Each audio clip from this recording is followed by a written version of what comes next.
Shalom, shalom, Israel's brothers. Y'all are coming back at you with a quick cold cut. I'd like to give our praises to Yahweh, Hashem, Yahweh Shah. Double honors to the men out there on the highways and byways, pushing truth and honesty and sincerity. Right, the mighty Aquath, right, the sisters out there guiding their households in these last days, raising up their children according to the commandment. And shalom to the mighty children out there on the highways and byways, putting in his work. If you're not on the highways and byways or dwelling in your parents' house, shalom to you as well, man, keeping these commandments of honesty and sincerity. It's going to be a very quick cold cut, man, because we see all the things happening in this world. We seeing the infrastructure shut down. We seeing the droughts happen. We seeing the rationings of waters, right? We seeing this world collapse on the economic level, not just in Babylon the Great, but all over the world, man. Right, the Lord is utterly smiting and judging this place for his saints, man. And this is an exhortation video just to understand that the Lord got you at the end of the day. You don't need to be scared, or you don't need to worry about the destruction of the wicked, because it's not for you. All right, I'm going to the book of Proverbs. Actually, let me go to Psalms 33. This is Psalms chapter 33 and verse 18. Behold, the eye of the Lord is upon them that fear him, upon them that hope in his mercy. So if you hope in the Lord's mercy, right? If you, even with all the stuff that we have done in this truth, all the sins and all the times we went off, you still have to hope in the Lord's mercy. Have joy in the Lord and understand that his mercy is infinite, man. His eye is going to be on you that fear him, right? The Lord's eye is on you. The Lord is watching you. He's going to cover you. Verse 19, to deliver their soul from death. That doesn't mean you're not going to go through persecution. That doesn't mean you're not going to go through trials and tribulations. And the Lord's eye is on me. That means I ain't going to go through nothing. No, it just means that you won't be delivered unto death, that you have another day to serve the Lord, man. And to keep them alive in famine. And we all know that famine is hitting Babylon the Great already. Hey, there's a train strike or a railroad strike that's about to take place in a couple of weeks, man, or a couple of days. And that's going to strain food prices even more. On top of the food truck, the truck strikes, the truckers, and the lack of production therein, that's still happening, right?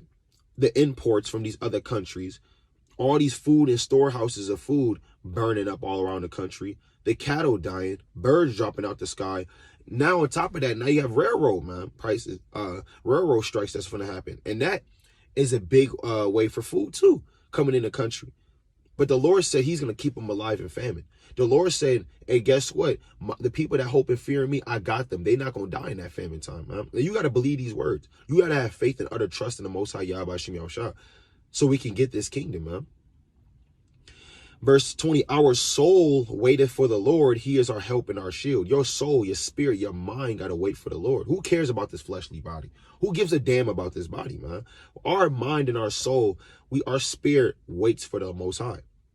For our heart, your mind shall rejoice in him, because we have trust in his holy name. Let thy mercy, O Yahweh, be upon us, according as we hope in thee, man. And just as much as you hope in the Lord's mercy, man, his mercy will be bestowed upon you.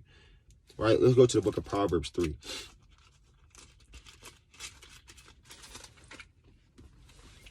This is Proverbs 3 and 25.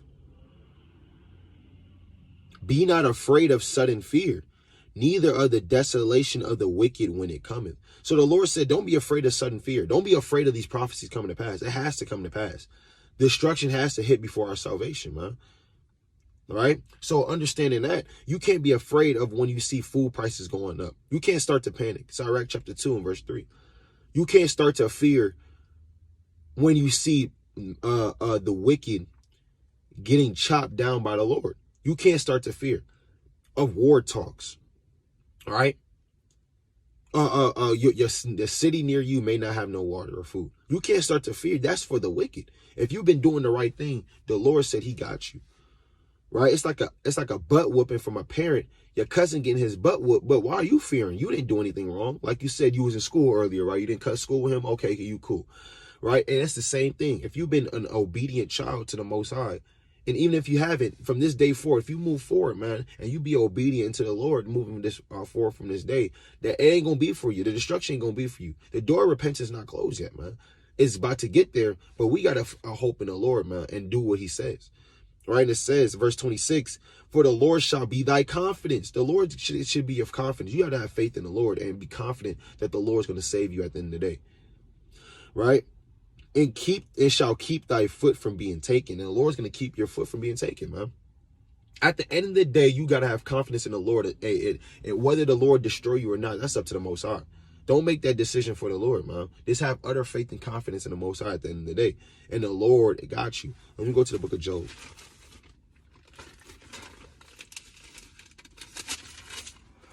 It's Job chapter 5 and verse 19. He shall deliver thee in 6 troubles. Yea, in 7 there shall no evil touch thee. In famine he shall redeem thee from death. Now we hear in another witness, man, that the Lord's going to redeem you from death and the famine. And in war from the power of the sword. And there's a civil war that's brewing in this country, right? Between the so-called Republicans and damn Democrats, man. Right? There's a war outside of the United States that's about to come to this place. But the Lord said he would deliver you from the power of the sword. Right? And it says, thou shalt be hid from the scourge of the tongue, neither shalt thou be afraid of destruction when it cometh. And fear is just a demon. What do you have to fear for? The Lord has never given us a spirit of fear, 2 Timothy 1 and 7. Psalms 56 and 4. What you going to fear flesh for, man? What you fearing flesh for? Matthew chapter 10 and verse 28. You got to fear him that can destroy both body and soul in hell. Not that can just destroy body. You don't want to fear man. So when the destruction comes, you shouldn't fear, man, because you know you're the child and you're protected by the Lord and his angels.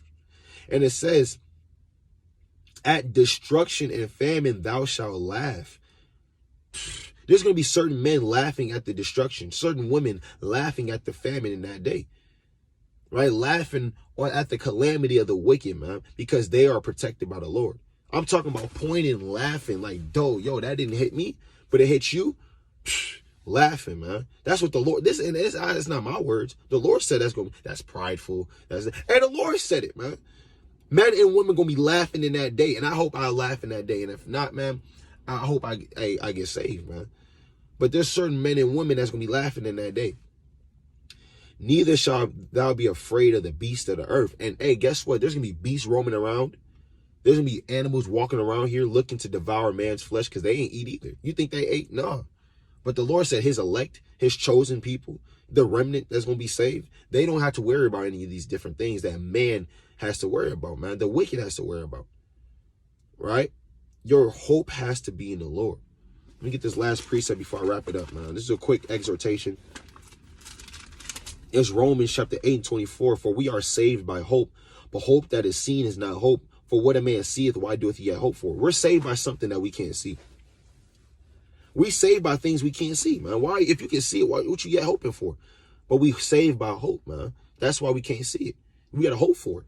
And it says, verse 25, but if we hope for that we see not, then do we with patience wait for it. And that's where patience comes in. You got to have patience in the Lord. Patience in Yahweh by Shem Yahushua, that he's going to come get you at the end of the day.